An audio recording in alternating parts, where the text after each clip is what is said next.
Students, we are starting with the greatest name of Allah Almighty, praise be to Allah Lord of the world.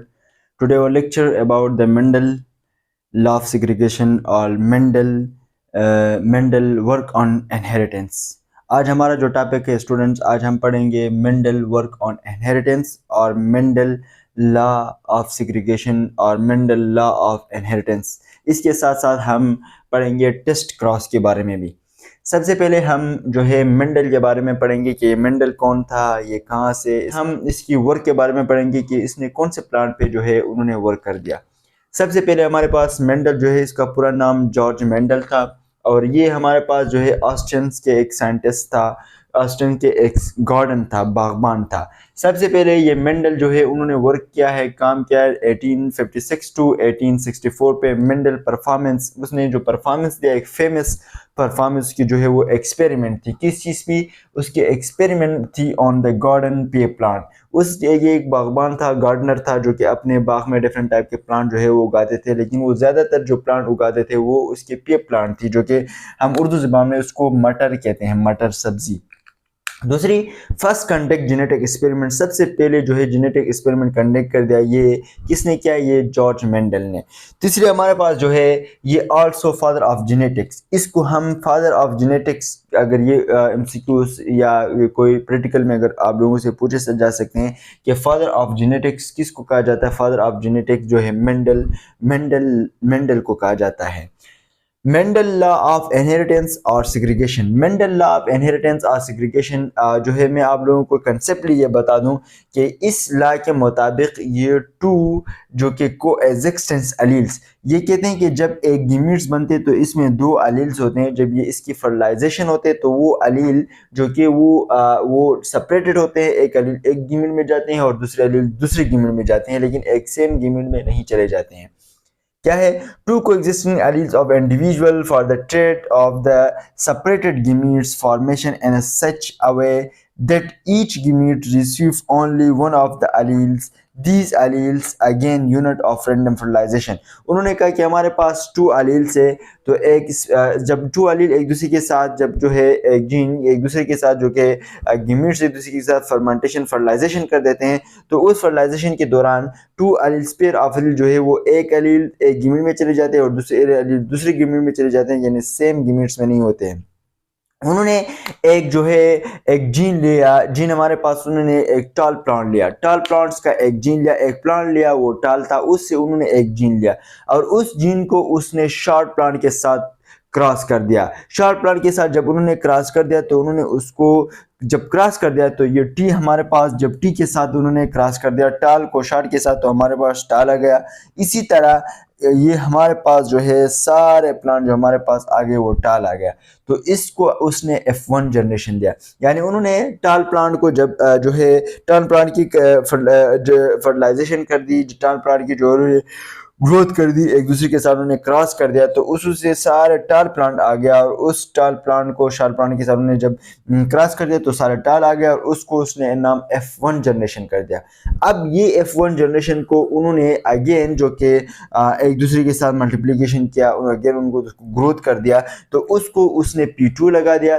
तो ये सारे जो है ये T1 T2 यानी टाल टू शार्ट को उन्होंने एक दूसरे के साथ क्या, उन्होंने ले लिया टाल शार्ट और टाल शार्ट मिक्स जो है F1 जनरेशन ले लिया और ये टी टाल जो है टाल के साथ मल्टीप्लाई किया तो टाल आ गया और टाल जो है शार्ट के साथ मल्टीप्लाई किया तो टाल शार्ट आ गया।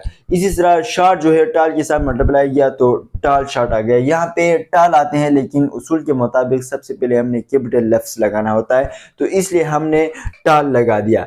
दूसरे हमारे पास इसकी जो है शार्ट को शार्ट के साथ लगा जाए तो इसके साथ शार्ट आ गया। यहाँ पे टू फिनोमिना आते हैं। नंबर 1 3.1 ये जीनोटाइप्स है। किस तरह सॉरी ये फिनोटाइप्स है। फिजिकली हम जब देखेंगे तो हमारे पास टाल प्लांट कितने हैं? टाल प्लांट हमारे पास 3 है, टी टाल टाल टाल शार्ट एंड शार्ट शार्ट।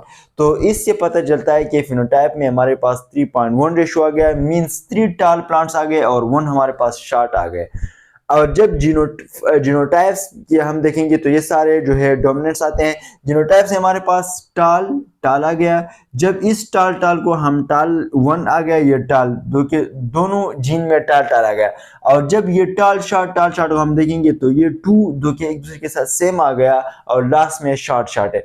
तो ये पे यहाँ पे हमारे पास जीनोटाइप्स क्या बनेगा, जीनोटाइप हमारे पास 1.2.21 यानी 1 टाल 2 जो कि दो दो सेम है, यानी टाल शार्ट है और लास्ट में 1 जो है शार्ट है।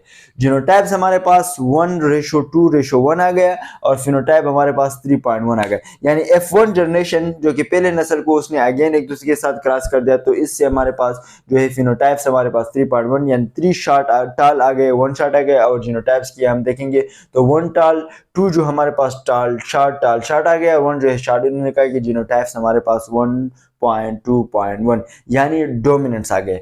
टेस्ट क्रॉस में क्या होता है, टेस्ट क्रॉस की जब हम बात करेंगे तो टेस्ट क्रॉस में हमारे पास it is a cross that help us to determine the genotypes of phenotypically dominated traits. यहाँ पे हमें पता चलता है कि फेनोटाइप्स कितने हैं और जीनोटाइप्स कितने हैं, ये वही क्रॉस है।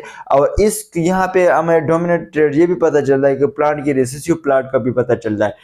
एक प्लांट डोमिनेंट है और एक रिसेसिव है। यहाँ पे उसने एक टाल प्लांट लिया और एक शॉर्ट प्लांट लिया, तो उसने कहा कि क्रॉस 1 में यानी F1 जनरेशन में, क्रॉस 1 जनरेशन में हमारे पास अगर ऑफ स्प्रिंग सारे जब टाल्स आ जाएंगे 100%, कितने परसेंट, 100% टाल आ जाएंगे, तो ये हमारे पास इसकी होमोजाइगस जो है वो हेट्रोजाइगस नहीं, वो होमोजाइगस होगी। होमो में सेम, जाइगस मींस जाइगोट, यानी उसकी जाइगोट जितने भी है होमोजाइगस वो सेम होंगे।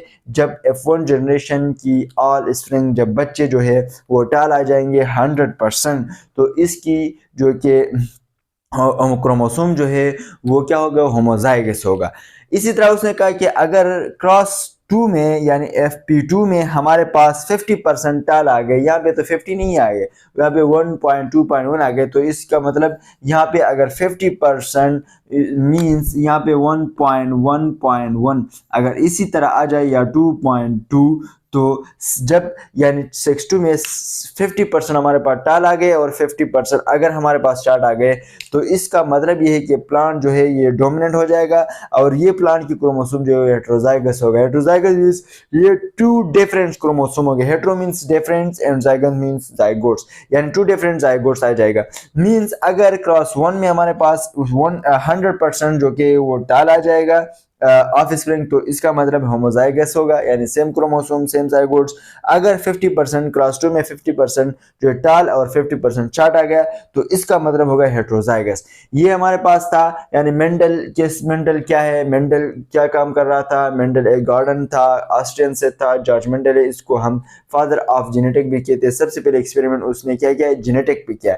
दूसरी उसने जो है मेंडल लॉ पेश किया उस लॉ में कि क्या कि 2 गिमेट जो एलील होते हैं, जब वो गिमेट फर्टिलाइजेशन कर देते हैं तो वो यानी एक एलील एक गिमेट्स में चले जाते हैं, दूसरे एलील दूसरे में यानी सेम में नहीं चले जाते हैं। तो उसने F1 जनरेशन को एक टाल प्लांट लिया, फिर उसने F2P2 यानी उस F1 जनरेशन जब आ गए तो उसने उसको P2 का नाम दिया और P2 से उसने अगेन क्रॉस कर दिया, तो उसकी रेशो आ गई, फिनोटाइप रेशो आ गई, जीनोटाइप रेशो आ गई। तो उसने टेस्ट क्रॉस कर दिया, टेस्ट क्रॉस से उसको पता चला कि कितनी परसेंट जो है होमोजाइगस है और कितनी परसेंट हेट्रोजाइगस है। अगर क्रॉस 1 में 100% टाल आ जाएंगे तो इसका मतलब ये होमोजाइगस होगा। अगर 50% टाल, 50% क्रॉस 2 में 50% टाल और 50% जो हमारे पास स्टार्ट आ गए, तो इसका मतलब ये हेट्रोजाइगस है। कल इंशाल्लाह हम इसकी दूसरी टॉपिक्स के बारे में पढ़ेंगे। कल के लिए अल्लाह हाफिज़।